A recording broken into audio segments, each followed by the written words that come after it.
aujourd'hui je me mets tranquille quoi. Tranquille. Bonjour à tous, bienvenue sur My Travel Project. C'est pas souvent, voire jamais, que je fais une vidéo où je suis genre en pull jogging avec un plaid. Mais bon, écoute, faut une première à tout. J'avais la flemme. Honnêtement, j'avais la grosse flemme. Donc aujourd'hui, tu m'auras en pull jogging, en plaid sur mon canapé. C'est comme ça. Avec encore une fois un chocolat chaud, hein, voilà. Donc à l'heure où je publie cette vidéo, on est le 31 décembre. Je me suis dit que du coup, c'était vraiment le jour parfait pour faire le bilan de mon année 2021. Pour te parler de tous les trucs qui se sont passés cette année, même si il y en a quand même pas mal que tu sais. Et puis bah voilà, j'ai jamais fait une vidéo bilan. Mais du coup, bah, pour une première fois à tout aussi. Donc après le jogging plaid, aujourd'hui t'as droit à la vidéo bilan. Où je vais parler plein de trucs.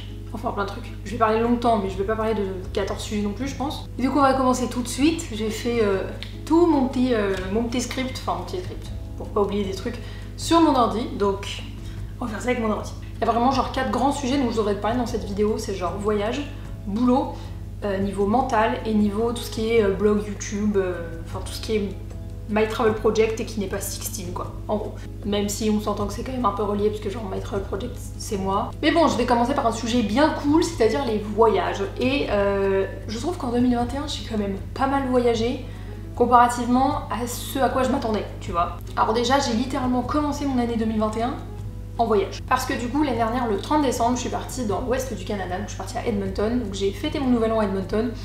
Fêter c'est un grand mot parce que littéralement à 11h j'étais au pieu. Mais techniquement j'ai fêté mon nouvel an à Edmonton. Et en fait j'ai passé un peu moins de 15 jours entre Edmonton, donc les Rocheuses canadiennes dans la région de Jasper, et ensuite à Vancouver. Et franchement ce voyage, j'ai trop kiffé.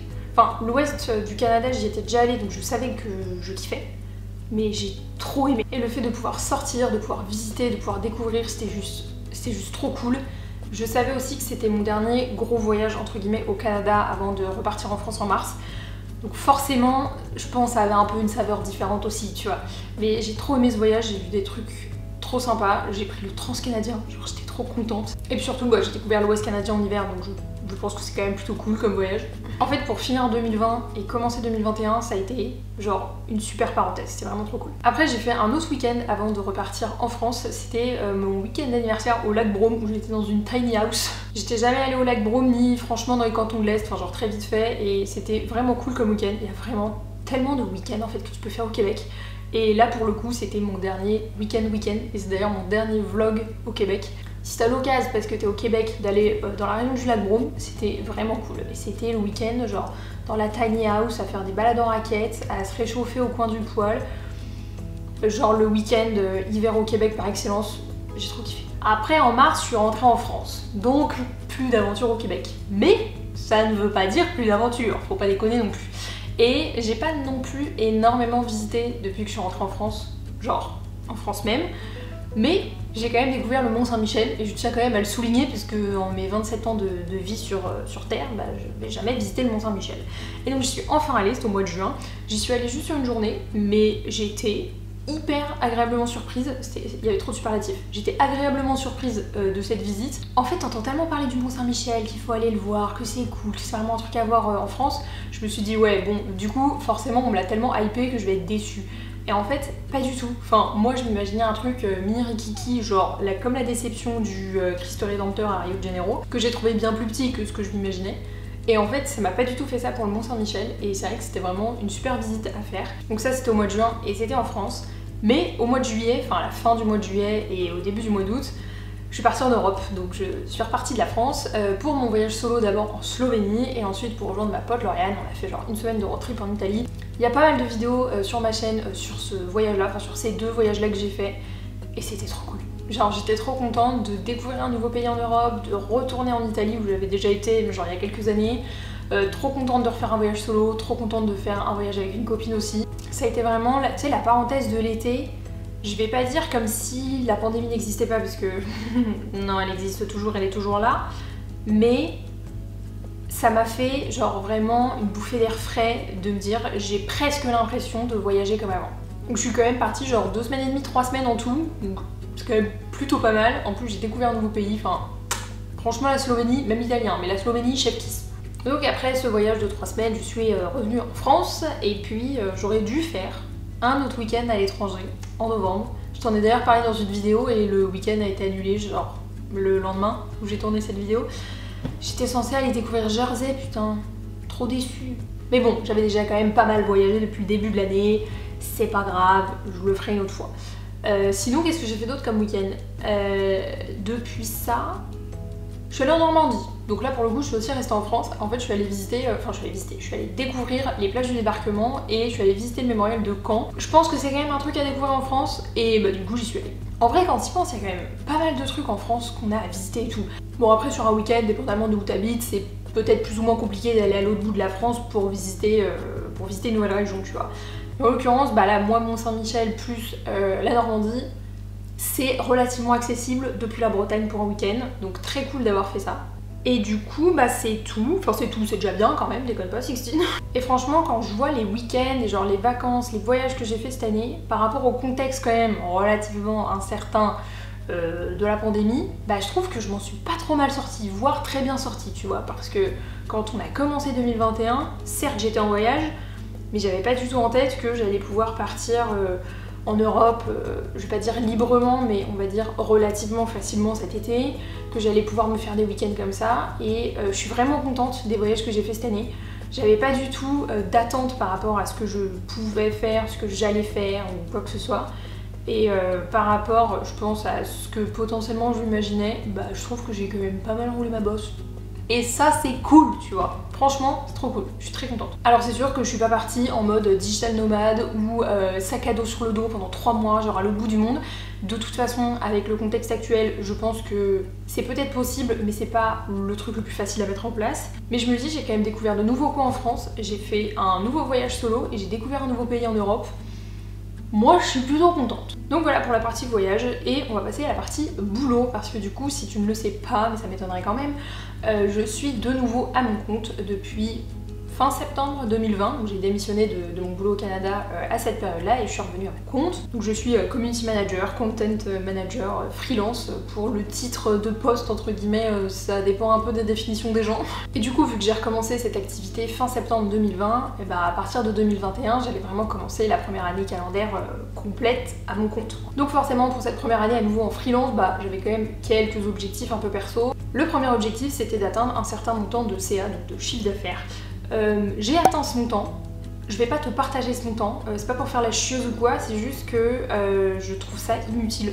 Je trouve que ça sert à rien de partager mon objectif personnel de chiffre d'affaires dans le sens où ça crée des comparaisons et c'est inutile parce que deux activités de freelance ne se ressemblent pas du tout et que ça crée des comparaisons et ça sert à rien. Je sais de quoi je parle, je l'ai vécu aussi et c'est pour ça que j'ai pas envie de le partager. Donc j'ai atteint cet objectif de chiffre d'affaires pour cette année 2021 et je suis très contente. En fait, ça m'a prouvé que mon activité pouvait être rentable, donc j'en doutais pas techniquement, mais le fait d'atteindre l'objectif de ça que je m'étais fixé, bah forcément ça rend tout ça beaucoup plus parlant. Et puis bah à côté, bon, c'est quand même cool de gagner de l'argent, j'ai envie de te dire, ça je pense que personne va me contredire là-dessus. Et du coup de valider le fait que moi je croyais en mon activité par le fait d'atteindre mon objectif de chiffre d'affaires, bah forcément c'est cool quoi. C'est cool, ça donne confiance en toi et c'est rassurant aussi pour la suite. Alors mon deuxième objectif de cette année 2021 niveau boulot, c'était de me payer une formation. Et je sais que ça semble assez bête, on va dire, comme objectif, mais c'est le genre de truc que je repoussais où à chaque fois je me disais que je pouvais toujours me former avec des ressources gratuites sur internet, et je me disais ça depuis 2017, même quand j'étais freelance à temps partiel et que j'avais un boulot à côté. Et en fait, je me suis jetée dans le bain en janvier en prenant la formation de Lise, donc de la Minute Freelance. Donc j'ai financé la formation aux 2/3 par mon compte de formation, donc par mon CPF. Mais une invention ce truc, mais trop bien. Et donc j'ai été suivie par Lise pendant 3 mois sur toute mon activité de freelance, et en fait ça m'a vraiment aidé de me faire accompagner pour un peu reposer les bases, me redonner confiance et surtout pouvoir poser mes questions et exposer mes doutes en fait à quelqu'un qui avait plus d'expérience, plus de bouteilles que moi, plus de conseils à prodiguer et qui savait un peu naviguer dans le fait d'être indépendant. Et moi, même si genre, je suis freelance depuis 2017, bah en fait pendant quand même un bon bout de temps depuis 2017, j'avais toujours une autre activité salariée à côté.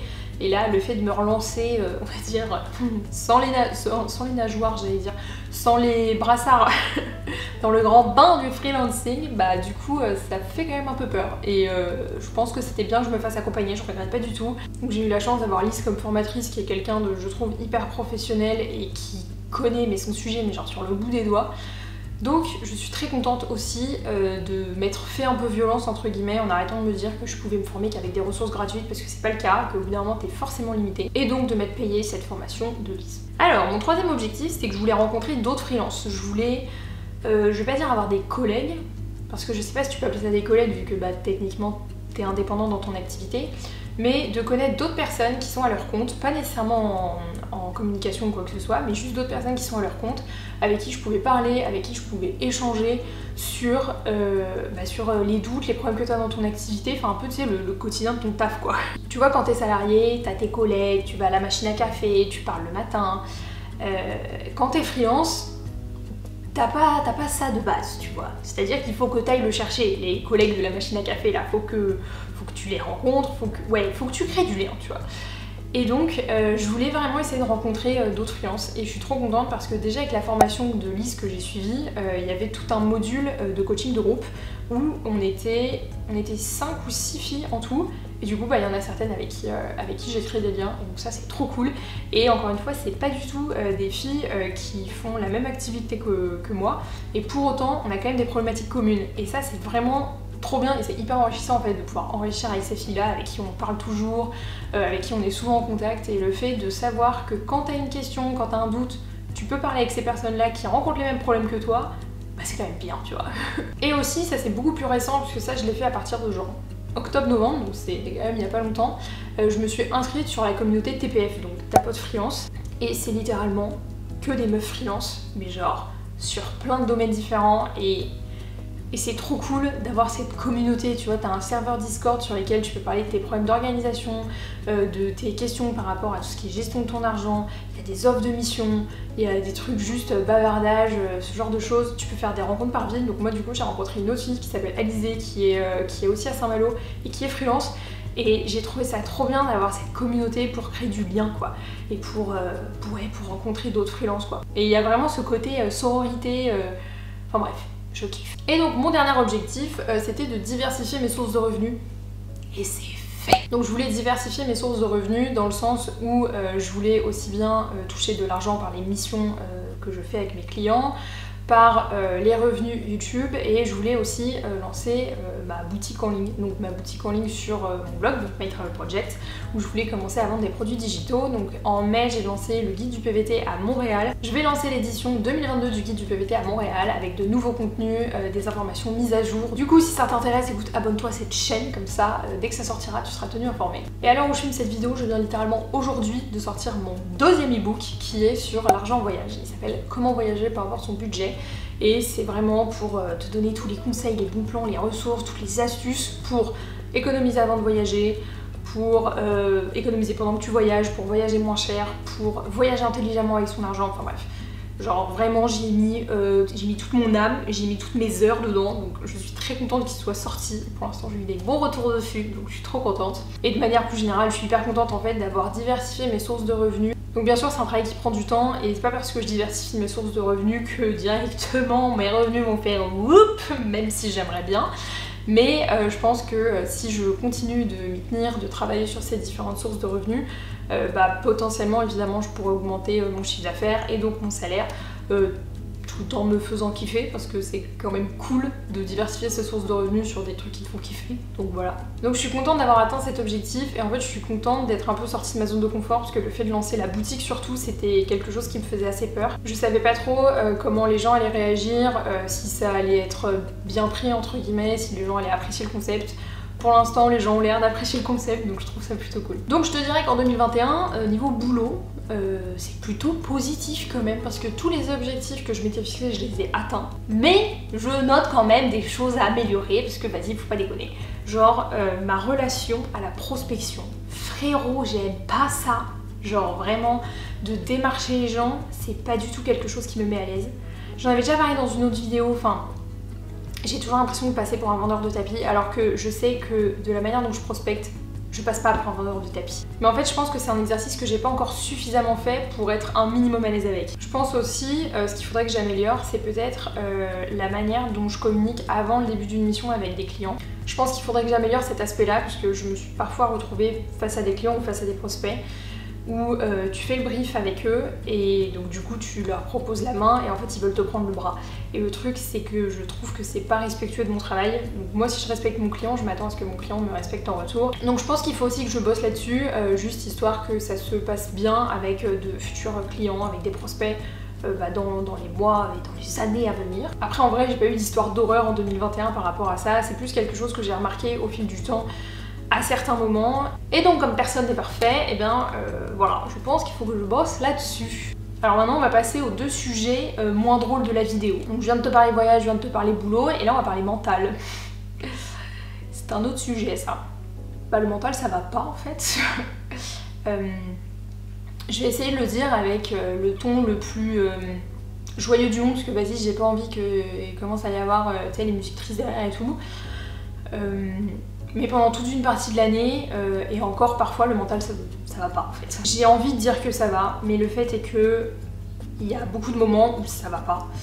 À partir du mois de mai-juin, je dirais, j'ai commencé à avoir des épisodes anxieux que je m'explique un peu, mais que je m'explique pas complètement. Donc je faisais des épisodes anxieux, j'ai commencé à avoir des tocs qui n'avaient ni queue ni tête.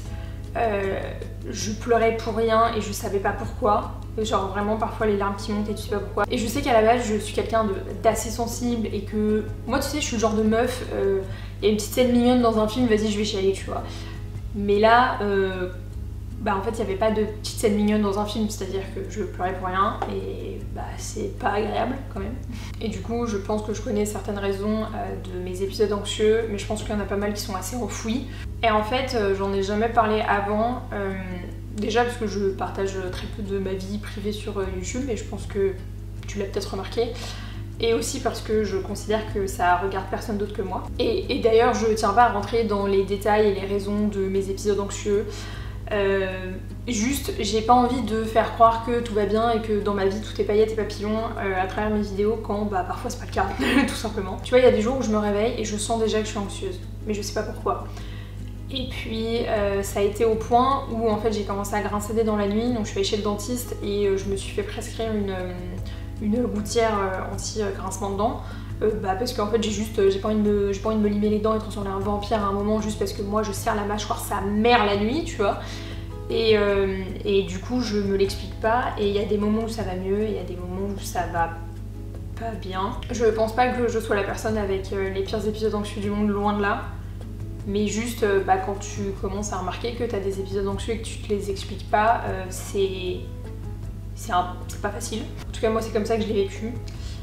Ça a commencé à aller un peu mieux après mon voyage solo cet été. En fait ce voyage, je pense que ça m'a permis de remettre certaines choses en perspective, notamment le fait que mes épisodes anxieux ça devait pas me contrôler, que ça devait pas définir qui j'étais et que c'est pas grave si pour l'instant j'arrive pas à les expliquer, enfin à me les expliquer, et que ça veut pas pour autant dire que je suis pas normale ou quoi que ce soit, parce que c'est aussi un truc que je me suis demandé forcément. Je pense que c'est peut-être un peu aussi relié au fait que j'ai pas une confiance en moi énorme, pour ne pas dire insignifiante.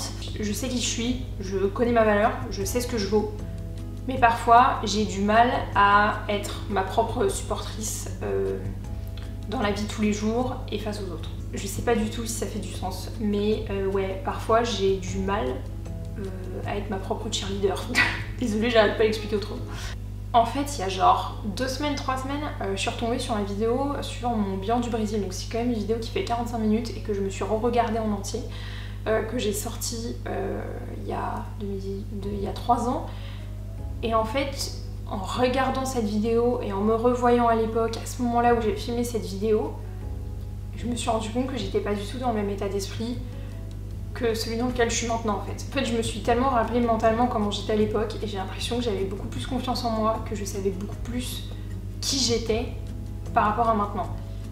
Ce qui est quand même un peu chelou parce que j'ai 3 ans de plus, donc oui, la vie n'est pas linéaire ni rien, mais je pense qu'à l'époque, j'avais tendance à penser Sixtine, quand tu auras 27 ans, tu seras encore mieux qui t'es, puis tu auras encore plus confiance en toi. Et en fait j'ai l'impression que pas du tout, et j'ai l'impression que je fais un peu une régression quoi. Et tu vois ce qui est bizarre, c'est qu'en fait je me sens pas perdue dans ma vie, mais parfois j'ai vraiment du mal à avoir confiance en moi, à avoir confiance en mes capacités et juste à me faire confiance quoi. Et j'ai l'impression que cette époque-là, enfin l'époque où j'ai tourné cette vidéo du Brésil sur laquelle je suis retombée, j'avais beaucoup plus confiance en moi, je savais beaucoup plus qui j'étais, ce que je voulais, enfin même pas ce que je voulais parce que même encore aujourd'hui je le sais, mais c'est plus, j'avais l'impression d'être beaucoup mieux dans mes baskets que maintenant. Pour autant, je suis désolée, je vais être un peu cash, mais j'attends pas à recevoir de conseils et je demande pas des conseils par rapport à ça, tout simplement parce que je parle juste de la surface de l'iceberg là sur YouTube et du coup bah si j'ai besoin de conseils, je sais vers qui je dois me tourner. Enfin, je sais que les conseils en général, quand c'est prodigué, c'est bienveillant. C'est d'autant mieux quand ils sont prodigués parce qu'ils ont été demandés par la personne. Et que je pense qu'en termes de santé mentale, même si c'est bien d'en parler, c'est bien aussi de ne pas prendre les conseils de la part de tout le monde. Je dis pas ça de manière méchante, c'est juste je trouve que tout le monde a un peu son avis sur tout ce qui est stress, anxiété, confiance en soi, santé mentale. Et je pense que surtout dans ce domaine-là, les conseils sont à prendre avec parcimonie, il vaut mieux en prendre moins mais en prendre de la part de personnes qualifiées dans le domaine. Je tenais juste à être honnête sur ce sujet parce que tout n'est pas toujours lisse. Et que en l'occurrence, moi ça n'a pas été lisse tout le temps et qu'il y a des moments encore où c'est un peu compliqué. Et du coup, pour le dernier sujet de cette vidéo, je voulais parler blog YouTube My Travel Project. Il y a du bon, mais il y a aussi du moins bon. Puis clairement aujourd'hui on va aussi parler du moins bon. En fait je voulais faire un bilan dans le sens où il y a du positif, il y a du négatif. Puis il y a des trucs qui m'ont, honnêtement je veux le dire comme ça, mais qui m'ont cassé les couilles cette année. Et en fait j'ai envie que ça reste dans cette année, tu vois. Alors déjà je vais partager le positif, parce qu'il faut quand même retenir le positif. Et je pense que niveau blog, YouTube, enfin My Travel Project, j'ai vraiment l'impression d'avoir trouvé ma voie dans le sens où j'ai l'impression de vraiment avoir trouvé mon style de montage vidéo, la manière dont je voulais écrire mes articles, donc pas juste sur le fond, c'est-à-dire ce que je prodigue comme information, comme contenu, mais vraiment sur la forme. Je sais ce que je veux partager et la manière dont je veux le partager et je suis contente parce qu'en fait il y a vraiment tout un moment sur les dernières années où j'ai tenté plein de trucs, je pense d'ailleurs ça se voit dans mon style de montage vidéo, genre quelle angoisse. Et du coup là j'ai vraiment l'impression d'avoir trouvé un peu le style qui me plaît, la manière de partager qui me plaît et comment on va dire genre tout s'imbrique, c'est-à-dire comment les articles sont reliés aux vidéos, comment mes réseaux sociaux sont entre eux et ouais comment ça forme un tout un peu cohérent et ça je suis très contente. Je suis très contente aussi, il faut le dire, d'avoir atteint 20 000 abonnés en septembre. Je suis quand même très contente de ça, donc merci. C'est con, hein, parce que tu te dis, ouais, bon, c'est un chiffre, genre littéralement en code, genre sur ta chaîne YouTube. Mais en fait, quand tu t'imagines 20 000 abonnés dans une pièce, je me dis, putain, je peux remplir un stade. Et ça c'est quand même un truc, tu vois. Donc forcément, c'est cool, moi, d'avoir l'impression un peu d'avoir trouvé ma voie, donc la manière dont je veux faire les choses.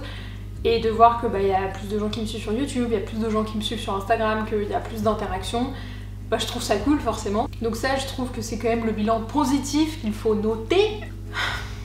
Et puis alors niveau négatif, puisqu'il y a du négatif, je pense que je vais le dire comme ça me vient, donc désolée si ça froisse des gens, mais tant pis. Honnêtement cette année, j'en ai eu marre des gens. Genre, pas tout le monde évidemment, mais j'en ai eu marre de certaines personnes, genre qui m'ont saoulée. C'est vraiment un truc que j'ai remarqué cette année, parce qu'il y a plus de personnes qui m'ont suivi, que ce soit sur YouTube ou Instagram par exemple, c'est que plus il y a de personnes qui te suivent, plus il y a de personnes nécessairement qui vont t'envoyer des DM pour te poser des questions pour leur prochain voyage, parce qu'ils vont habiter à l'étranger et tout.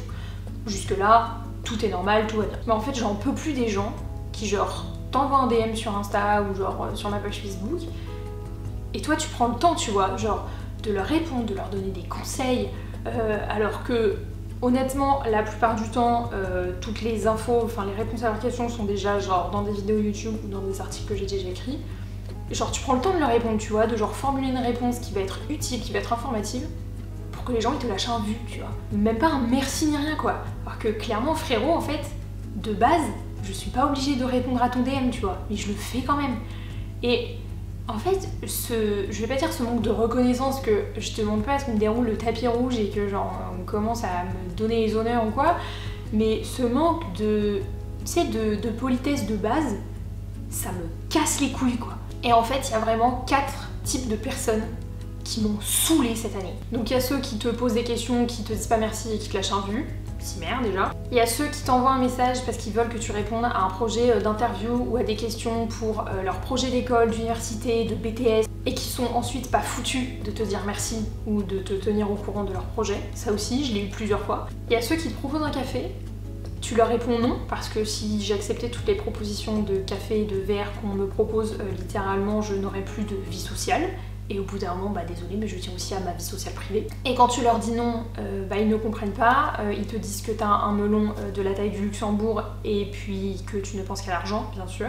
Et enfin, il y a les blaireaux qui t'envoient un message sur Insta en te disant genre va t'abonner à ma chaîne YouTube, et quand tu leur réponds que bon mec t'es quand même pas chier, ils te répondent que t'es qu'une connasse égoïste et que tu penses qu'à l'argent. Et donc là, les 4 types de personnes que je viens de te présenter, c'est les 4 figures que j'ai eues plusieurs fois sur toute l'année. Donc je les avais déjà eues genre les années précédentes, mais je l'ai vraiment remarqué cette année et ça m'a saoulée. Genre, en fait je suis fatiguée. Je suis fatiguée que parce que je fais des vidéos sur YouTube et encore, on s'entend que j'ai pas non plus un nombre d'abonnés, je suis pas 1 million, mais que sous prétexte que je fais des vidéos sur YouTube, il y a cette attente que je dise oui à tout, que je sois ouverte à toute proposition, que ouais, que je dise toujours oui, que je sois toujours sympa, que je sois lisse sous tout rapport en fait. C'est tout ça sous prétexte que je m'affiche sur YouTube, sur mon blog et tout ça. Alors que techniquement, quand ils pensent, genre moi j'ai décidé de faire des vidéos sur YouTube. Genre j'ai pas décidé que j'allais accepter tous les cafés qu'on me propose.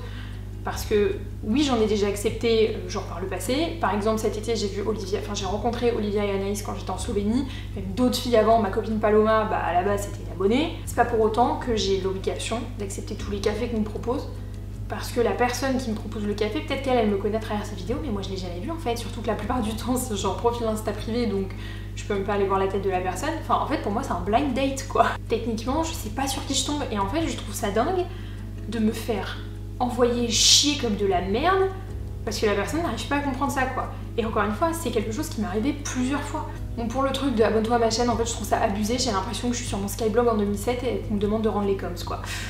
Sachant que la personne en général n'est pas non plus abonnée à ma chaîne, donc bref, je trouve ça ridicule. C'est Instagram, c'est pas grave, c'est juste c'est chiant quand on reçoit plein comme ça quoi. Et après les demandes de réponse à genre des questions pour un projet universitaire, un projet d'école, un projet de BTS et tout, j'ai eu la demande genre 7 ou 8 fois cette année. J'ai répondu à toutes les demandes qu'on m'a faites par rapport à ça. J'ai répondu à toutes les questions et honnêtement je me suis fait chier à répondre aux questions parce que bah, on va pas se mentir, mais au bout d'un moment bah c'est un peu long en fait. Et sur toutes les demandes auxquelles j'ai répondu, donc genre ouais peut-être 7 je dirais, il y en a genre 1 ou 2 qui m'ont remercié à la fin. Donc les autres m'ont juste lâché des vues, j'étais en mode ok si merde tu vois. Je viens littéralement de me faire chier à répondre à ton projet de BTS, genre la moindre des choses c'est merci en fait. Juste la moindre des choses, je te demande pas plus quoi. Et par contre il y en a 0 qui genre m'ont tenu au courant de leur projet en fait. Et oui en effet la personne elle me doit rien, mais en fait moi je trouve que juste professionnellement c'est la base. Enfin moi aussi quand j'étais à la fac, bah pour tous les projets où j'ai dû interviewer des gens pour mon mémoire et tout, bah à la fin t'envoies un mail, t'envoies un message, tu dis ce qu'il en est, ce que t'as eu comme note, tout ce genre de choses et tu remercies en fait. C'est juste professionnellement c'est la base. Et en fait la première fois que j'ai reçu une demande pour un truc de BTS, bah ça m'a fait plaisir de répondre parce que je sais que quand t'es étudiant parfois c'est la galère et que les gens ils te répondent pas tu vois. Que ça soit pour des demandes d'interview pour un projet de cours ou que ça soit quand tu fais des candidatures pour un stage, ce genre de choses, genre les gens ils te répondent pas. Être étudiant parfois c'est une tannée. Et du coup, bah ça me dérangeait pas de répondre, au contraire ça me faisait plaisir. Non pas que j'allais sauver le projet universitaire de la personne, mais juste bah je trouvais ça cool et je l'ai fait, enfin j'ai quand même fait ouais 7 fois quoi. Et il n'y a pas une seule fois où la personne m'a tenue au courant de son projet. Et bah du coup désolée mais en fait maintenant je vais arrêter de répondre à ces demandes quoi. Et en fait je pense que j'aurais dû arrêter de répondre à ces demandes plus tôt parce que c'est pas professionnel en fait. Je trouve ça pas professionnel. Et ça me fait chier. Et je dis ça, même si la personne elle m'avait contacté genre sans connaître mon blog YouTube et tout ça, c'est-à-dire à titre privé par rapport, je sais pas, à mon taf de freelance ou quoi, ça aurait été la même chose en fait. C'est juste, je trouve ça pas respectueux, je trouve ça pas professionnel. Et ça me fait chier quand moi je donne de mon temps, alors que je suis clairement pas obligée de le faire, à ce genre de personnes, et qu'à côté, il y a pas, tu sais, le minimum de reconnaissance de base en fait. Je suis désolée, hein, je me plains, mais en fait, il faut que ça sorte à un moment. Et honnêtement, je suis saoulée des gens. Je suis saoulée des gens, je suis saoulée des commentaires sur YouTube qui certes ne représentent qu'une minorité, mais qui font que à chaque fois que tu parles d'un sujet ou que tu fais une certaine chose, tu te dis putain je vais recevoir un commentaire là-dessus, ou putain je vais faire ci, ou putain je vais faire ça. Et on peut dire ce qu'on veut, mais moi quand j'ai décidé de poster ma première vidéo sur YouTube, j'ai pas signé pour qu'il y ait des blaireaux dans leur coin qui mettent des commentaires comme ça sur ma chaîne, tu vois. Et en effet, ça ne représente qu'une minorité et parfois c'est très certainement un gamin de 12 ans qui est en train de se lâcher parce que sa mère lui a enlevé le contrôle parental sur l'ordi pendant 1 heure. Mais pour autant, c'est relou en fait. Et encore une fois, je sais que ça concerne qu'une minorité de commentaires et qu'il faudrait que je les ignore et tout ça, mais je trouve ça vachement facile à dire quand c'est pas toi qui reçois et quand c'est pas toi qui lis les commentaires, tu vois. Et honnêtement, je suis fatiguée. Genre, surtout là, je dirais depuis 2 mois, je suis fatiguée de ça. Au point où la semaine dernière j'ai sauté un upload parce que aussi j'étais débordée et je voulais pas poster genre un truc de merde, je voulais pas poster un montage pourri. Mais honnêtement ça m'a fait du bien parce que je me suis dit du coup vendredi vu que je poste pas de vidéo, c'est une occasion en moins de recevoir ce genre de commentaires et de parfois devoir te justifier et de pas avoir à te remettre en question parce que t'as reçu un commentaire sur tel sujet ou tel sujet, tu vois. Et 90% du temps c'est des commentaires qui sont cool. Mais le truc c'est que là, ouais, je dirais depuis 2 mois, c'est pesant en fait. C'est pesant. Et oui, il faut pas s'en soucier et tout, et il faut pas les écouter, machin, et tout ça. En fait, ça devient difficile à ignorer quand ça arrive non plus dans tes commentaires YouTube, mais également dans ta boîte mail ou en DM sur Instagram. Honnêtement, je suis saoulée. Je suis saoulée, je suis fatiguée. Il y a des moments où, je vais pas dire que ça me fait chier de poster une vidéo, mais il y a des moments où j'ai moins d'entrain à poster une vidéo, où j'ai moins d'entrain à filmer une vidéo aussi, parce que tu recommences 3, 4, 5 fois la même phrase, parce que tu veux être sûr de le dire de la bonne manière, parce que tu veux pas que ça soit mal interprété. En fait, j'ai décidé qu'à partir de maintenant, j'allais littéralement m'en battre les couilles. Plus facile à dire qu'à faire. Est-ce que je vais y arriver dès le début? Je ne pense pas, mais bon, je vais essayer, on va dire, le plus possible de m'en battre les couilles. Parce que, et je pense qu'il y a clairement des gens qui vont être vexés parce que je vais dire ça, mais en fait je ne dois rien à personne. Parce que sérieusement, c'est gavant en fait. C'est vraiment gavant. Et en fait, je commence à en avoir marre des gens qui me parlent comme un chien alors que clairement je leur ai pas demandé l'heure quoi. Donc merci quand même à toutes celles et tous ceux qui postent des commentaires sous mes vidéos régulièrement. Je reconnais souvent les noms. Et qui juste sont cool et qui parfois ont des trucs à dire où ils sont pas d'accord avec moi mais qui le disent avec de la bienveillance. Bon, pour ma conclusion 2021, honnêtement je finis un peu sur les rotules mentalement. J'ai énormément bossé cette année et là j'ai décidé, on est mercredi et j'ai décidé que vendredi soir j'étais en vacances pour 10 jours. Et c'est un peu dur à dire souvent quand t'es à ton compte de dire vas-y je prends des vraies vacances et tout, mais là je me suis dit non, je prends des vraies vacances où vraiment genre je bosse pas, tu vois. J'ai vraiment beaucoup bossé cette année, déjà pour me prouver à moi-même que je pouvais vivre de mon activité, puis pour prouver aussi aux autres que je pouvais vivre de mon activité, puisque j'ai connu quand même pas mal de sceptiques, qu'ils se l'avouent ou non. Honnêtement, j'ai passé je pense une bonne année. J'ai pas à me plaindre de l'année que j'ai passée, même si je pense sur les 20 dernières minutes je dois avoir l'impression que je me plains de ouf entre la partie mentale et la partie blog et YouTube. Mais non, j'ai quand même passé une bonne année je trouve. J'ai quand même un bon souvenir de cette année. Il y a des trucs qui me bouffent et je vais essayer de faire abstraction de tout ça, mais j'ai quand même passé une bonne année. Et je pense que c'est ce que je retiendrai, c'est que j'ai passé une bonne année et que je suis quand même chanceuse de la vie que je mène. Donc voilà, c'est tout pour cette vidéo qui doit être si longue. Moi j'ai fini mon chocolat chaud depuis longtemps. Frérot, j'espère que tu t'es pris un truc à boire, hein, parce que c'était long. Hein. Donc c'était la dernière vidéo de 2021. Ça fait bizarre. Hein.